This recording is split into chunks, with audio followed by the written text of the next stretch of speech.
So thanks everybody for coming. Just briefly, I think one thing this audience does not need to be told is that insurance is all about risk, and risk depends on the lack of information. The world obviously looks very different if we know that one random person in 1,000 is going to have their house burned down, whereas if we know that Joe Smith's house in particular is going to burn down. So without uncertainty, insurance literally becomes impossible. And the thing is that as biomedicine advances and allows us to make ever more accurate and nuanced predictions of who's going to become sick, the tensions between information and insurance get ever larger and more salient and trickier to manage. So fortunately, we have Anya Prince here to educate us all on these issues.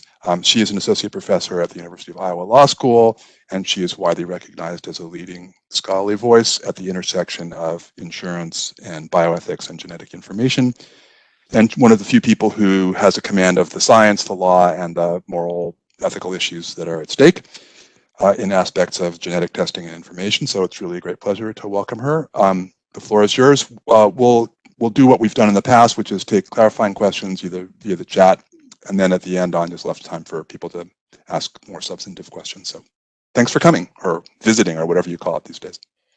Yeah, thank you so much for having me. So let me get my PowerPoint all set up and be able to still see some of you in case there's something. Okay. So thank you so much for having me. I'm excited to talk about some of my research in regulating insurer use of genetic information. So this is a topic that I've been interested in for a long time. But it's something that recently has gained more traction in the US and more excitement in the US because Florida just recently passed a bill that bars life, long-term care, and disability insurers from using genetic information. And this went into effect July 2020 and applies to policies renewed January 1st of this year.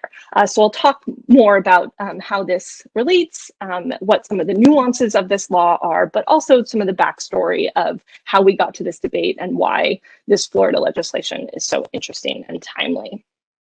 So to go back, in 2008, President Bush signed the Genetic Information Non-Discrimination Act, GINA, as I will call it, and as everybody calls it. And this is a federal law that prohibits covered health insurers and employers from using genetic information. We could talk a lot about sort of that aspect of the discrimination, but wanted to lay that out to clarify why we're talking about other types of insurance, non-health insurance. One thing to note about GINA that was interesting is this was passed prior to the Affordable Care Act. So GINA was a really big deal in health insurance because before that, insurers could take into account genetic information or really all information or a lot of information before the Affordable Care Act. But we really didn't get to see the impact of GINA in the health insurance space because the Affordable Care Act came in just 2 years later and completely changed underwriting in health insurance. But what GINA did not do was address life, long-term care, or disability insurance. And what I should really say, and I'm happy to take some conversation and questions about this later, is what GINA did not do is cover anything beyond health insurance and employment. So it didn't cover education, it didn't cover mortgage lending, it didn't cover auto insurance or property casualty insurance. Now, it's often talked about in the genetics world as being a major concern for life, long-term care, and disability insurance specifically because of the medical underwriting that goes on. But I do think that in the future, it could be something that is of interest to other insurers as well. And indeed, when I talk to insurance audiences about this, oftentimes in the questions afterwards, there are questions about property casualty insurance as well. But I'll focus in on the life insurance here to talk about some of the debate. So of course, the big question is, should we allow life insurers to use genetic information in underwriting? So let's go over some of the arguments about why, no, we don't want, or why insurers should not be able to use genetic test results. So one argument is, well, we need people to be able to access insurance, that it would be unfair to have this so-called genetic underclass that can't have access to insurance in a certain way. Privacy is a big concern, that genetics is uniquely my own, and if I have to share it with somebody, then that could be of concern. And then a really big one that's of importance to medical and genetics communities is to assuage fear of genetic discrimination. And the reason that this is important is that there's empirical evidence that shows that people have declined to get medically recommended clinical or clinical genetic testing and or participation in genetic research out of fear of genetic discrimination. And so if we think about this from both the insurer's perspective and society's perspective at large, the more genetic research we do, the more we can learn about genetic causes of disease, the more we can come up with preventive measures to prevent those diseases, and the healthier everybody gets. And so if this fear of discrimination is preventing people from accessing that healthcare or from participating in that research, then we really could risk lives and scientific advancement. And this was one of the main reasons that GINA was passed in the context of health insurance as well. So this would promote public health. So those are some of the arguments on the side of no, insurers should not be allowed to use genetic results. But what about the arguments that insurers should be able to use genetic results? Well, as Peter mentioned in the beginning, insurers in the business of assessing risk. And in order to set actuarially fair premiums, we need to be able to say that if you have a higher risk because of your genes, then we're going to charge you higher amounts. And indeed, it might be unfair to those who have quote unquote good genes to be charged to not have that differentiation put in, just as it would be unfair for non-smokers to be charged the same rate as smokers. There's also arguments about adverse selection. So if I know that I have a predisposition to a genetic disease, there's worry that I could apply for insurance and get an insurance at a lower rate than my risk entails. And indeed, I could maybe try to apply for higher levels of insurance and kind of game the system and hurt the insurance market, which at an extreme could cause that famous death spiral and collapse of the system. And I talked a bit about it would be unfair not to. So those are some of the arguments on both sides, and I'll circle back around to a lot of these throughout the talk. So because GINA is the only federal law that covers this area, and it leaves this gap for life, long-term care, and disability insurance, then we have to look at state law to see whether or not there's any coverage. And really what we have here is a patchwork of state laws. And so this is, if you're interested, there's a new paper I have with Jared Anderson and Anna Lewis, where we look and do a 50-state survey of laws in this area, and it's on SSRN, but forthcoming in a few months. So you can see here there's a lot of different types of laws. There's actually, quite a few laws in this area, but very few are an outright ban on insurer use of genetic information. What the two most common things are is that there's some form of informed consent requirement. So in order for an insurer to require somebody to take a genetic test, they have to get informed consent from the patient or the applicant. That's a great law. Doesn't do much when you think about the power differentials between insurer and applicant, because if the applicant says, no, I do not give my consent, the insurer can say, great, we're not going to insure you then.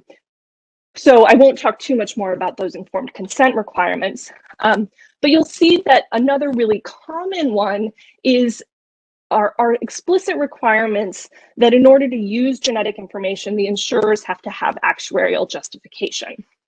So this falls in line with, as we know from insurance regulation, that there can be no unfair discrimination. And that is that there has to be a statistical link between the characteristic or the trait that's being looked at and morbidity and mortality. And we can think about this as in terms of genetic information and think that this really could be quite a low bar for a couple of genetic conditions, right? If you have a predisposition to Huntington's disease, which is the one that's always used as the example, Huntington's disease is a degenerative neuro condition where if you have a genetic variant, you have basically a 100% of getting that condition, and there is currently no cure. So that is like the example of why we would be so concerned, and a pretty easy fit for this sort of unfair discrimination, which would allow the insurers to use this information. I'll come back to some of the nuances of this if we dig into other types of genetic information and how helpful they might be. I will also say that I got into this field because I worked at a nonprofit that helped cancer patients with legal questions. And I answered questions with people with genetic predispositions to cancer. And inevitably, my clients would find these state laws and come to me really excited and say, I found a law that says that insurers can't unfairly discriminate against me. And I would have to tell them, no, their definition of unfair discrimination is very different from your definition of unfair discrimination. And that right there is this debate. Are we thinking about insurer unfair discrimination, which is why I put it in quotations, or are we thinking about societal unfair discrimination, and which one should genetics fall into? So let's talk a little bit about Florida's bill. So first, it covers life, long-term care, and disability insurers. The language of the bill itself only talks about life and long-term care, but the background of the bill does make it clear that it covers disability income as well, because in Florida, that's defined as health insurance. So those insurers can't cancel, limit, deny coverage, establish different premiums based on genetic info in the absence of a diagnosis. And we'll come back to this discussion, but there is a big difference and a lot of complication between whether this debate really should be focused on predictive genetic information, that is, I may possibly get a genetic condition or disease in the future, versus diagnostic genetic testing. And different countries and different states have addressed the definition of genetic information in different ways, but Florida has restricted their bill just to predictive genetic testing, where there's no symptoms or signs. One of the problems of biology is that the line between prediction and diagnosis is really blurry. And so as these laws, assuming more continue to pass, I think one of the interesting things to look at it for Florida is, where is that line and how detailed is a diagnosis, right? So if your cells have started to change, if you have a predisposition to hemochromatosis and you start to have a little bit more iron in your blood, but that's a diagnosis, but it doesn't actually, hasn't done anything yet, could that be taken into account? So that prediction diagnosis line is really fluid and an open question in the future. And then another piece of the Florida law is that insurers can't require or solicit genetic information, use the test results, or consider a person's decisions related to genetic testing for insurance purposes. So they can't say, well, we really encourage you to go get genetic testing. And if they say no, then they would take that into account as a proxy. So it tries to address both the actual tests and the proxy of that. But it makes clear, this was an amendment to the bill that got added on. It makes clear that life insurers and long-term care, and also these disability insurers, can still consider a medical diagnosis, even, as I said, in this distinction, even if based on results of a genetic test. So the history of this bill is that this isn't, although it passed in 2020 and kind of took a lot of people by surprise who weren't following this debate, this is actually the fourth time that in recent years that there was an effort in Florida to pass this legislation. So there were previous bills in 2013, 2018, 2019. And during the 2020 debate of this, when it was going through committee, there was actually attempts to switch the language of the bill. So one of the committees amended the bill to completely get rid of all the language I just told you about and add in a new language, which I'll show you in a second. But then a different committee came in and switched it back. So there were efforts and lobbying efforts to try to weaken the protections that eventually passed in the bill, but those failed in the 2020 attempt. Although I will say in other states that effort has worked, where there's been a ban proposed and it's been weakened over time. So here was the proposed amendment.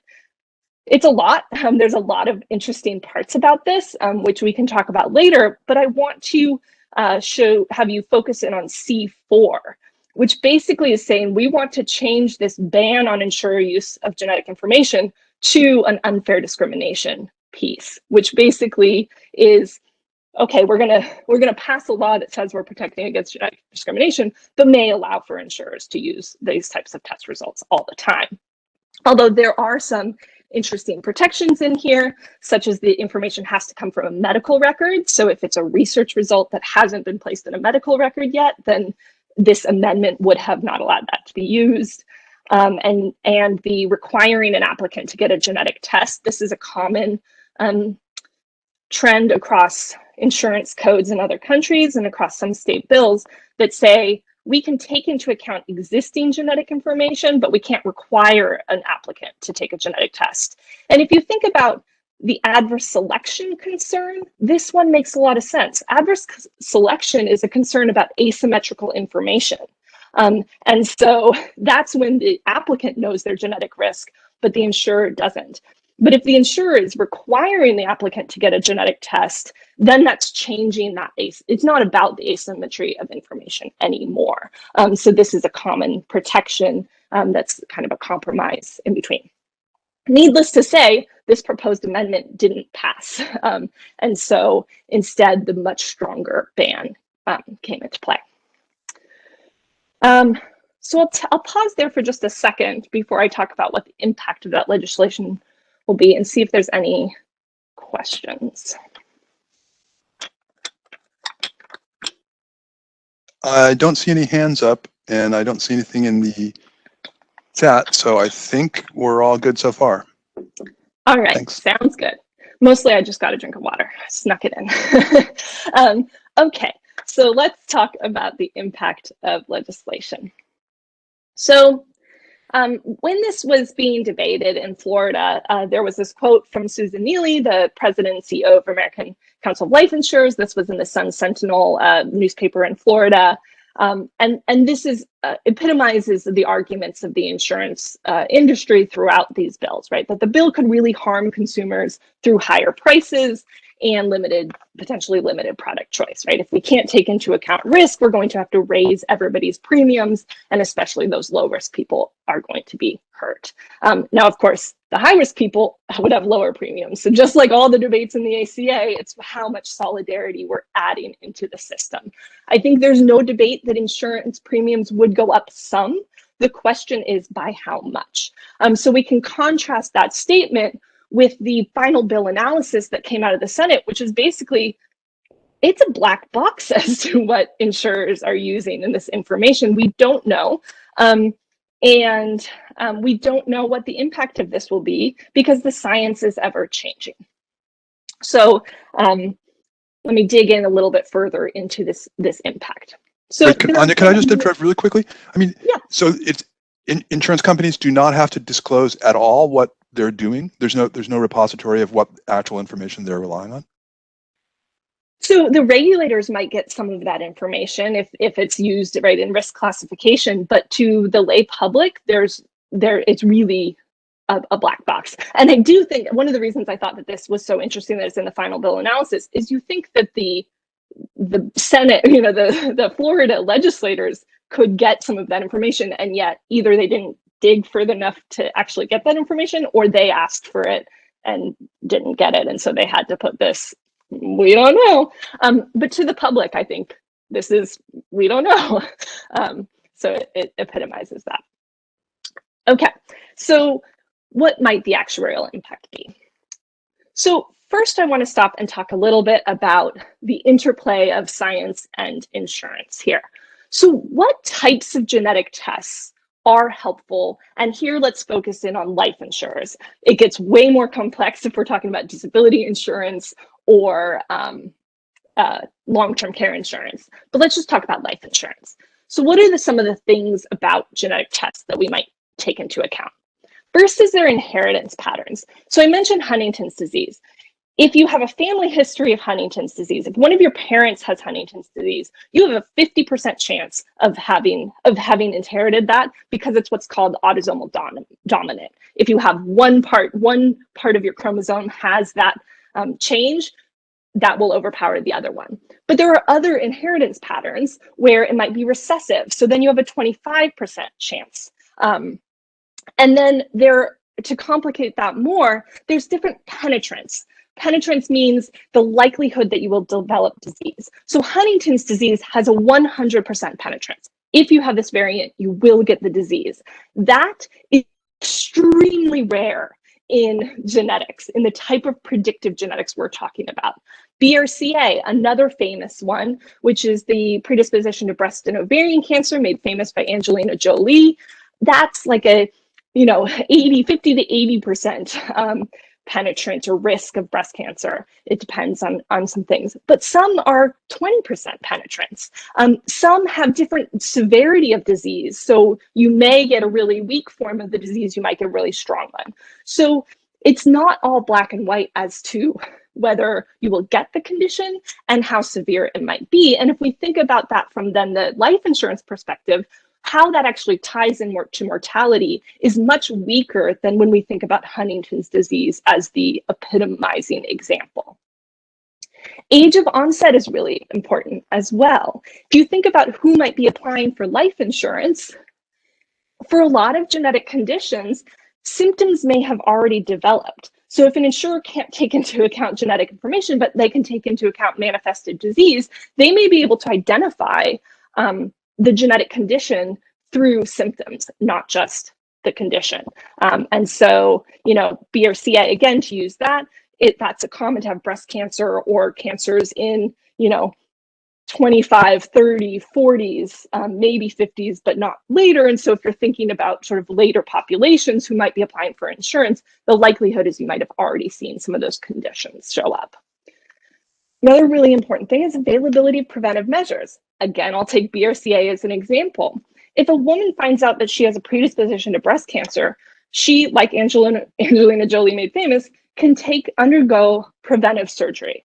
She can prophylactically remove breasts and ovaries, which removes breast tissue and ovary tissue. And so then there's no more tissue left in which to develop cancer. So one could argue that actually lowers risk of breast cancer to below the general population. So if that happens, the actuarially fair thing to do might be to actually charge a lower premium for those women who have undergone that prevention. And so it doesn't automatically mean that it's just high risk. Definitely, right? There's lots of different nuance to the preventive measures available.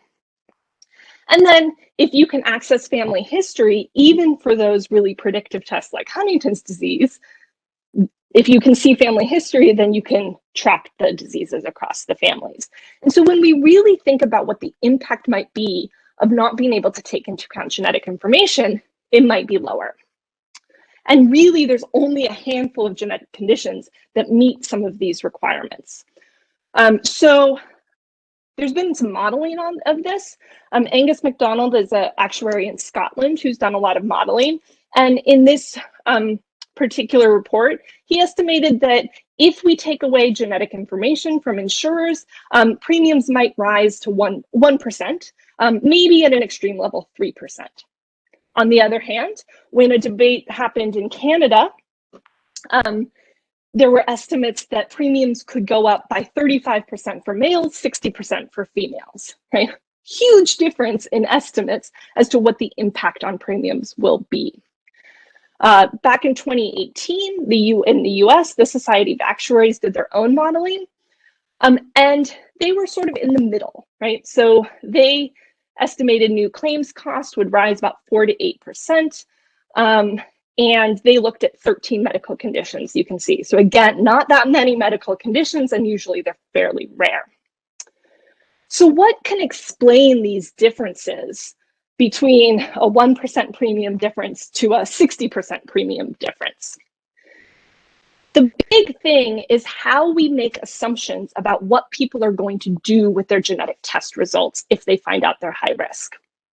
So, and I pulled from the Society of Actuaries report, they say that What matters is the rate that individuals are getting genetic testing and how much insurance they're purchasing once they know that they're at high genetic risk. And you'll see if they reduce both of those assumptions, lower rates of testing and lower purchasing, expected future claims increases are reduced by 75%. And so it really depends on human action.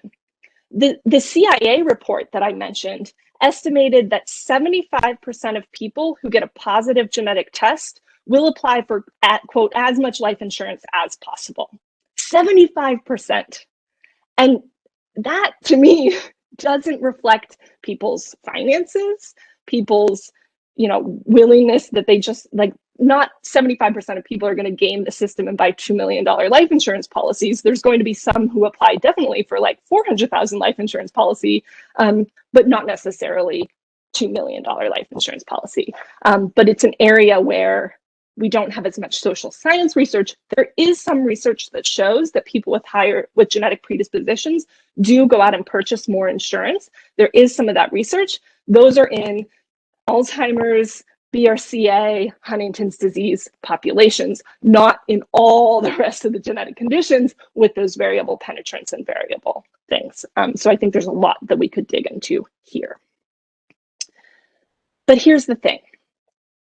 I think when I have conversations with insurance side people, not publicly, but sort of behind closed doors, they will say, yeah, genetic tests right now are not that helpful for us. A lot of it is noise. There's a handful of genetic conditions that are super helpful, but a lot of it isn't. The trick is, what about the future?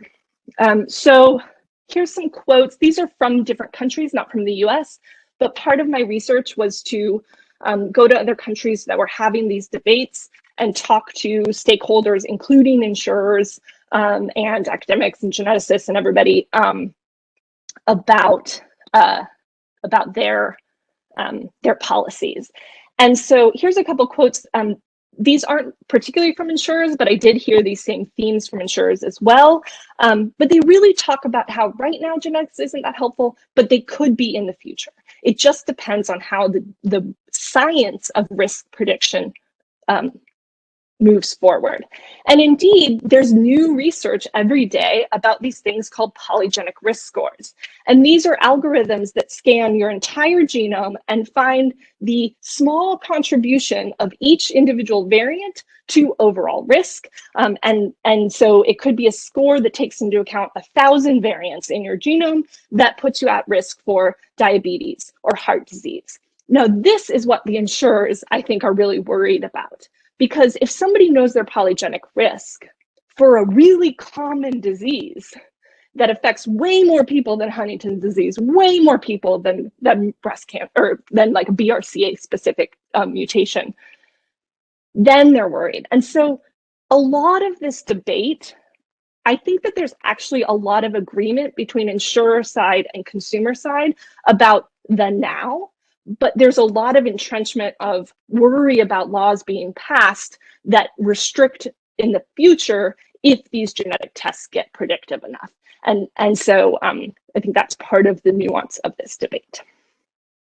So other open questions about Florida. One, what do we do about, quote, beneficial genetic information? The Florida bill seems to not allow this to be used, but some policies that have been put in place specifically carve out beneficial genetic information. So what do I mean by that? Let's say we restrict an insurer from using genetic test results, but we allow them to use family history. And let's say that you have a family history of Huntington's disease, but you've gotten a genetic test and it's negative. That means you are 50% at risk based on your family history of getting Huntington's disease, but 0% at risk based on your genetic test. So if we are going to do the insurance side definition of unfair discrimination, we should allow those people to use their genetic test results to say, hey, look, I'm not at risk. And so then to be underwritten based on just the general population, not their family history. If we are going to use the solidarity type arguments, then arguably we shouldn't allow any genetic test to be used, even because eventually what that might do is if we allow them to use beneficial information, then the insurers can just start to assume that anybody who hasn't put in beneficial information and has that family history is higher risk. So this is one that really makes people who argue that insurers should not be allowed to use genetic information really uncomfortable, because it would seem socially fair to have both, right? To both stop insurers from using the genetic information and to allow the beneficial. And indeed, there are policies that have been passed, but that's tricky because it's sort of sitting halfway in between these two definitions of unfairness. I talked about diagnostic versus predictive tests. In the modeling that I mentioned, this is also an area that can change the impact. So if you can't use diagnostic tests, that's going to have a much larger impact than if you can't use just predictive tests.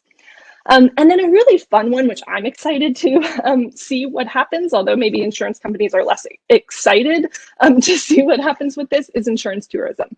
So right now, Florida law does not allow insurers to take into account genetic information, but it does allow somebody to fly to Florida and take out an insurance policy. So the resident requirements in the state, as I've heard from insurance regulators, are pretty minimal. You just have to purchase insurance from a regulated broker there, or somebody there, an agent there.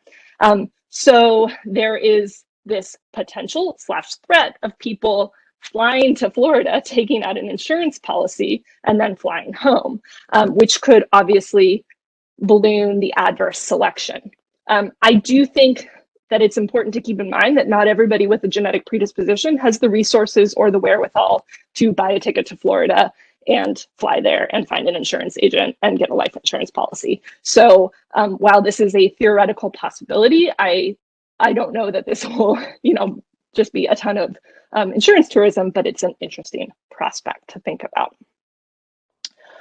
So I'll stop there for a second in case there's questions, and then I have some comments beyond Florida itself. I'm also happy to just wait until the end for some of the more nitty-gritty questions. So I saw a bunch of comments in the chat, but those weren't really in the form of questions. If somebody wants to phrase them as questions, they could do that, but there's no hands up, and there's people having interesting opinions and thoughts and stuff. But all right, Josh Teitelbaum has a hand up. Thanks, Peter. And thanks, Anya. This is fascinating. Great stuff. Your insurance tourism final bullet point sparked a question in my mind, so I figured I would just jump. Forget tourism, what about Tibu hypothesis, relocation? One of the problems some people argue that it's an advantage of a patchwork system, right, is that people can then vote with their feet. But when you're talking about adverse selection, this is not such a great thing, right? And so you didn't mention anything about that. I'm just curious your thoughts on that, or if anyone has written about that to the extent, and obviously it's not just applicable to this issue, to any ban of useful actuarial information, is there any evidence about Tibu sorting based on this? You can imagine, at least in this case, the stakes really could get high, and high enough that maybe it would even induce some Tibu sorting, right? So I'm just curious about your thoughts about that. Yeah, I haven't seen any specific modeling for that. That doesn't mean it's not out there. I just haven't run across it. Here again, I think it's a question of on the ground people's understanding and capacity to move and to understand that that's the lay of the land and that that's an option. And so there could be some families that are really worried about this, savvy about this, and say, yeah, I'm gonna go there because I can get insurance there. But I think there's a lot of families who wouldn't know that that's a possibility or would not prioritize that, right? Maybe they don't have the financial means to move, even if they have the financial means to purchase the insurance that way. And so the question also becomes, is there something else that facilitates this, that motivates people? So this isn't really about your the moving bit, but I'll bring this up just because it's on this theme. So in Canada, over the last few years, I think it was 2017, the Parliament passed the Genetic Non-Discrimination Act, which actually makes it a criminal act to take genetic information into account when making a contract, including an insurance contract. And during debates of that bill, some of the insurers said, I have a pool of investors. Here's my investment strategy. You pay me $100 as an investor. I'm going to go to the Huntington's Disease Society. I'm going to tell the Huntington's Disease Society that I'm going to take out life insurance policies on their or for their constituents. When they pass away, I'm going to give 60% to the Huntington's Disease Society for research. I'm going to give, 20% to back to the individual or their individual beneficiaries, and then I'm going to give the rest to my investors, and that's going to be a huge return. Canada's bill did pass. It was held to be constitutionally acceptable. There was a whole debate about that. And so that's another area where, like this, they said that they had those investors lined up. So we'll see whether they have that.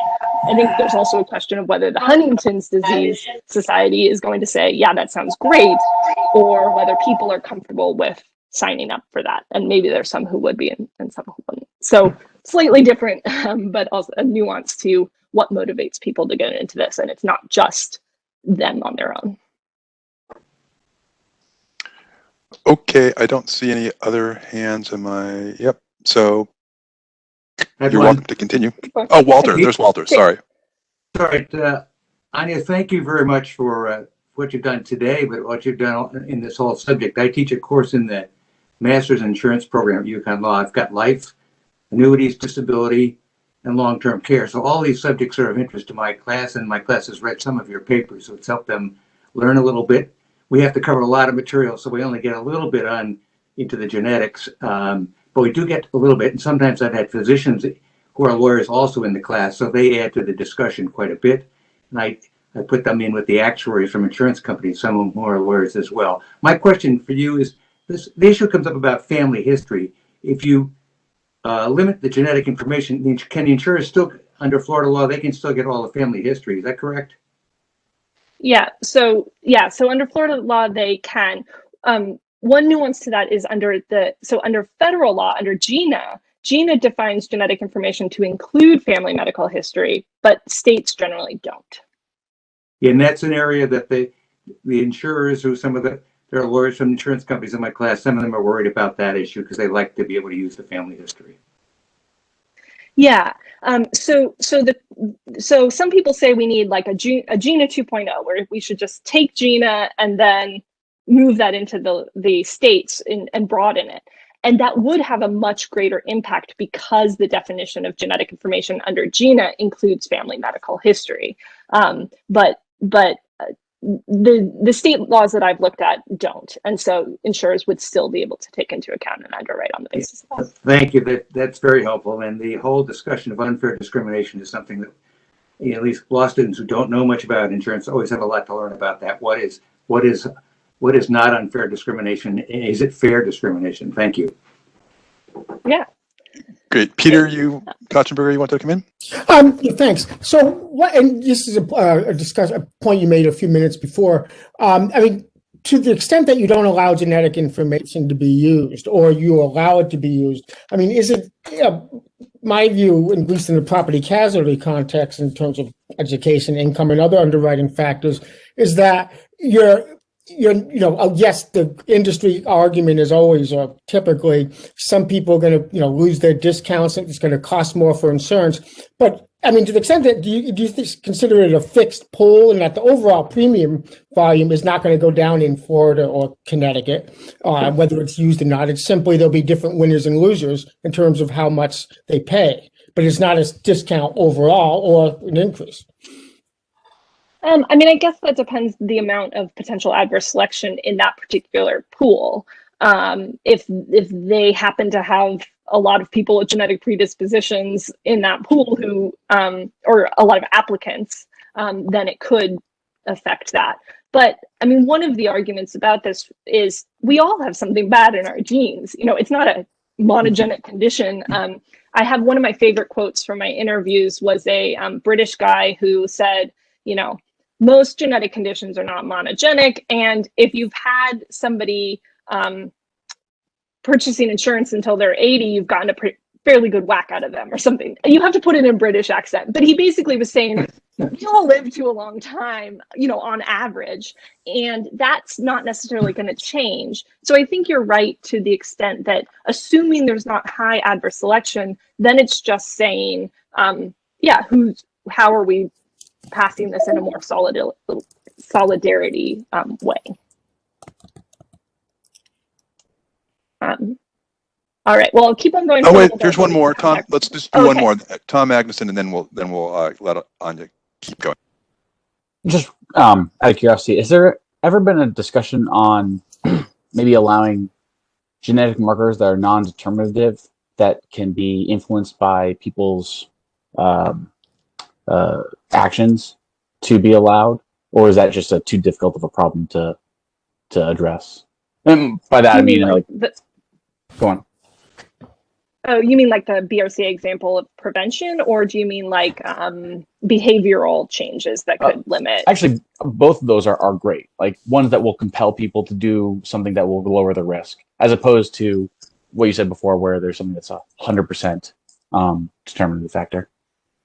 Yeah, I mean, what's interesting is that the vast majority of genetic information falls into that latter category, right? Where you can do something to limit risk, whether it's some sort of drug that you can take, or I mean, it's extreme to have a surgery to remove an organ, but that is an option for people with genetic predispositions to some cancers. And there's a whole host, right? If you have a predisposition to heart disease or diabetes, there's a whole host of behavioral changes. One interesting thing that I'm not talking about that much in this talk, but there is an interest/movement to have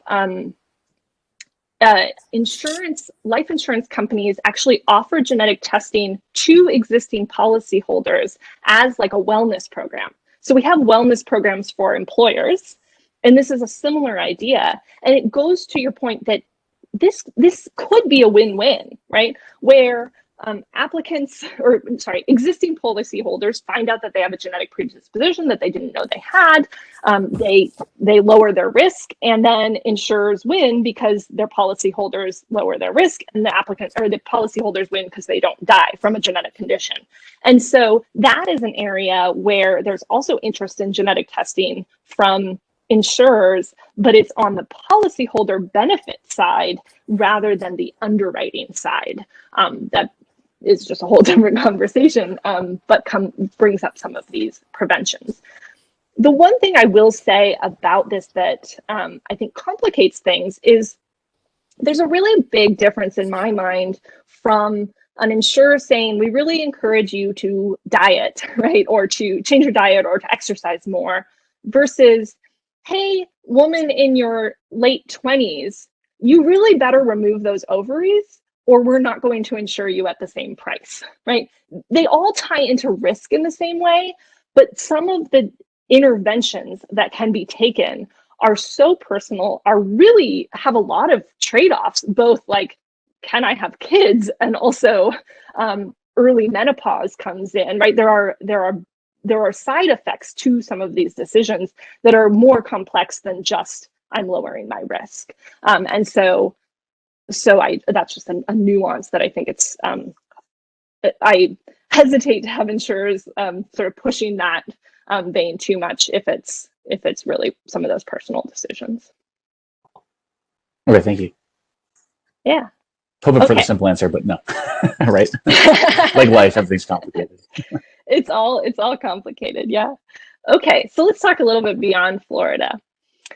So while Florida is the first state in the country to bar life insurers from using genetic tests, there is a trend to push for greater protections, and there has been for a long, long time. So these are just the statistics of state legislation that has been introduced since 2008 when GINA passed for genetic non-discrimination bills in the insurance realm, right? And you'll see that there are a whole host that are brought up year after year, although the majority of them have died, right? And for 2019, there was a large amount of them, and most of those pending will have died as well.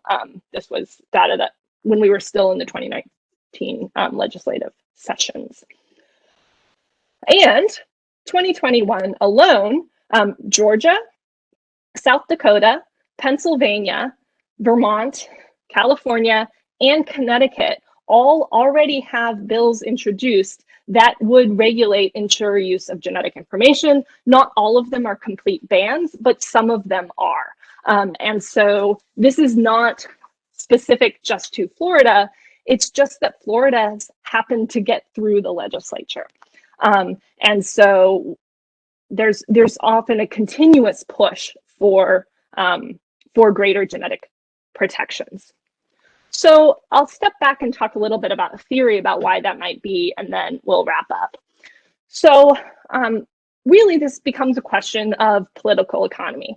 So if we go back to Kenneth Meyer's piece in 1998, he argued that salient issues, and that's those he characterized by intense conflict of broad scope, do allow for political elites and consumer groups to be more influential. And this is specifically in the context of insurance. And so he argued that the power of the insurance industry is strong for both complex and salient issues, but that the power of the insurers weakens as those positions get more salient and more actors have a say. And in Abraham Logan Schwartz's paper a few years ago, Understanding Insurance and Discrimination Laws, they found this and argued this as well, right? That especially for these anti-discrimination laws, it's more salient to the public. And genetics fits right into this. This is a quote from a sociologist who does a lot of work on this in the EU, but she argues this as well, right? That genetics is so broad, we all have genes, we all have something bad in our genes, that it's really of broad scope and really salient to the public. And so the political economy changes. So I think Florida is really a bellwether, but what it is a bellwether of is yet to be determined. So is it going to be a bellwether where more advocates say, you know what, Florida passed this bill, we can push for that in our states too. And some of those states like Vermont, like South Dakota, and the ones that have brought up pieces in 2021 will pass greater legislation. Or is it a bellwether to say, oh my gosh, we've had this adverse selection, we've had this insurance tourism, and the market is really struggling right now. And so therefore, this is to show what not to do. You know, or frankly, is it going to be a little bit of both, where states want to pass this and also we see some economic impact? And so there's a lot of people interested in following what happens in Florida. So I'll stop there. I do want to say and have to say that I had a 5-year grant from NIH to study this that just rounded out. So thank you to taxpayers everywhere for funding my research. Great. Well, okay. So Laura Arp has a question, and there may be many others, but let's just start with you. Laura? Hi, thank you. Anya, super excited to see that you are presenting on this. We got a survey about whether or not Nebraska allows genetic information to be considered for life insurance. And so then I started searching for stuff and found your law review article from 2018, where you also talked about approaches in other countries where they kind of decided what tests were good enough and predictive enough and had value. And there's like a committee that does that. Would you describe that approach? Because I thought it was so cool. Yeah. Yeah, for sure. Okay. So there are a lot of middle ground options that I think are really interesting that I didn't go into here. So let me talk about two. So one is not what you asked about, but I'm going to sneak it in, and that is having a monetary threshold. So this has been implemented in Australia, in the UK, in Sweden, in Germany, in Canada, or not in Canada, actually. It was almost implemented in Canada and wasn't. And this is to say, if there's a life insurance policy over X amount of dollars, let's say $500,000, then insurers can use genetic information. But if it's below $500,000, then they can't.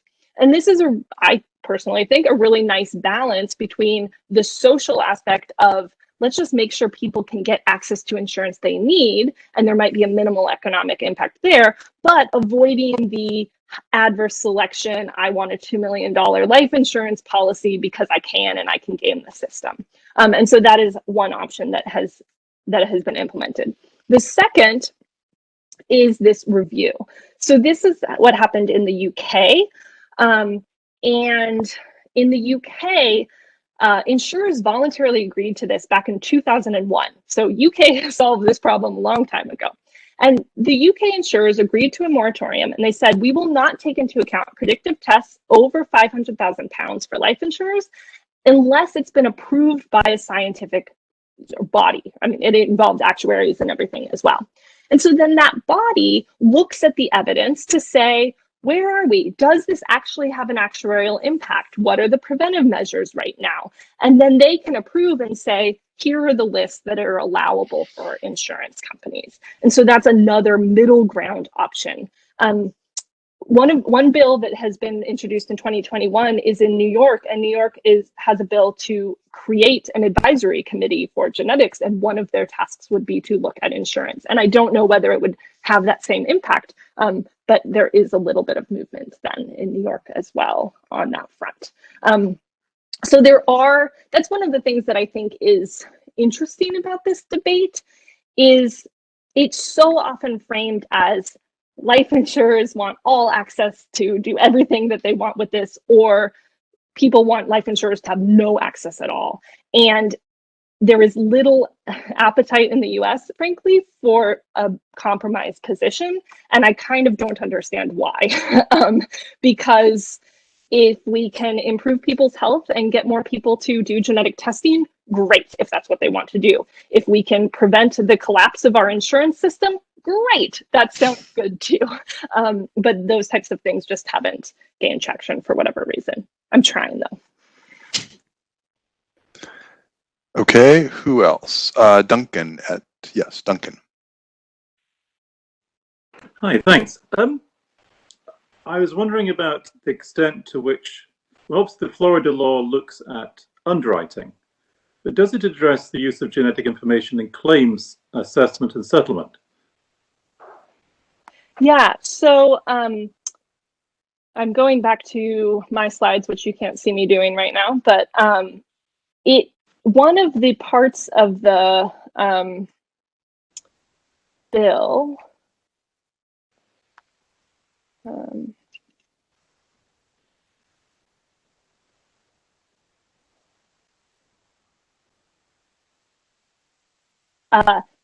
and I quoted this kind of for this reason, that third bullet, relating to genetic testing in any manner for any insurance purpose.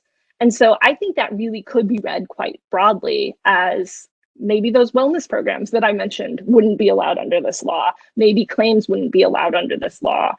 Again, they could take into account the diagnostic piece because the definition of genetic information, right, talks about the absence of a diagnosis. But it really does seem to be broader than underwriting from that language. Okay, thanks. Dan Schwartz. Hi, Anya. Hi.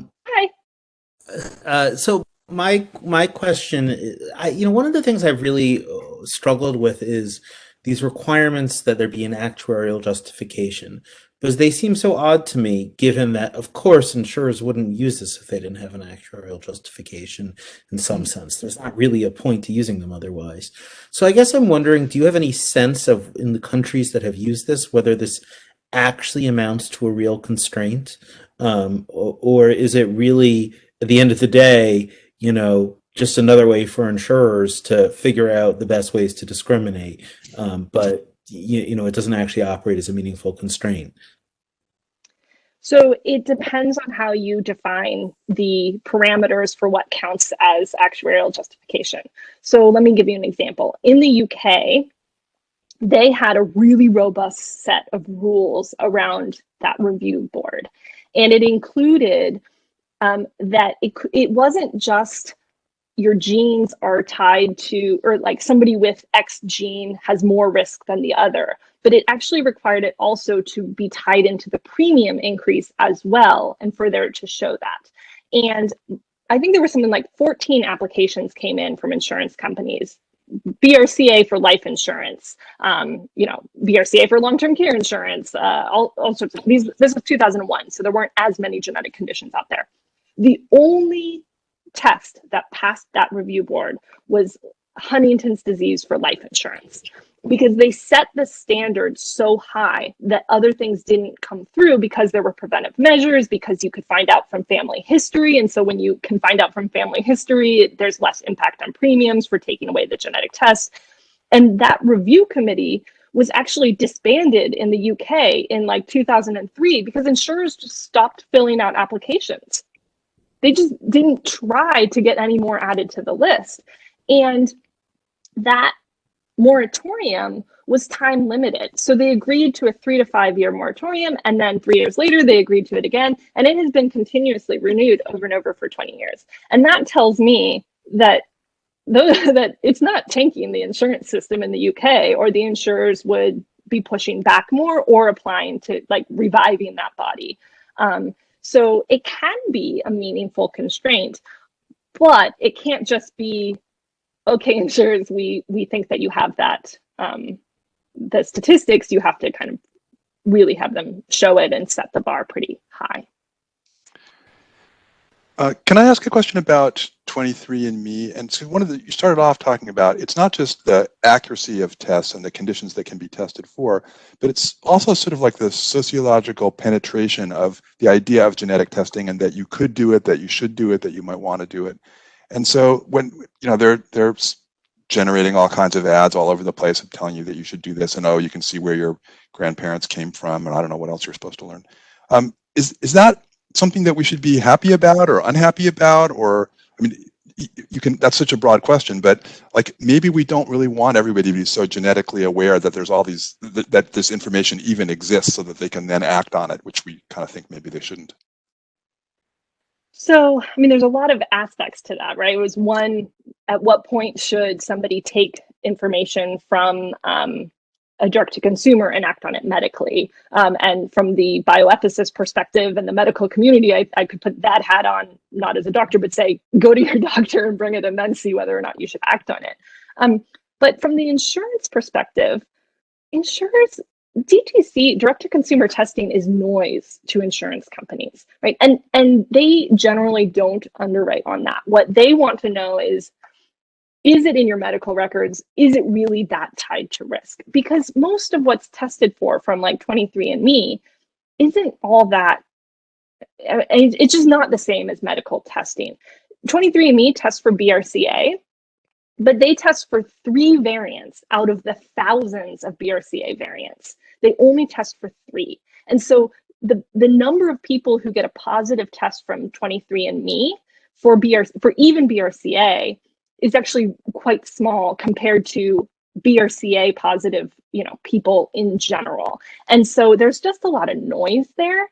And one thing I'll say to this point as well, from what I have seen and know, insurers don't ask on their applications, have you taken a genetic test?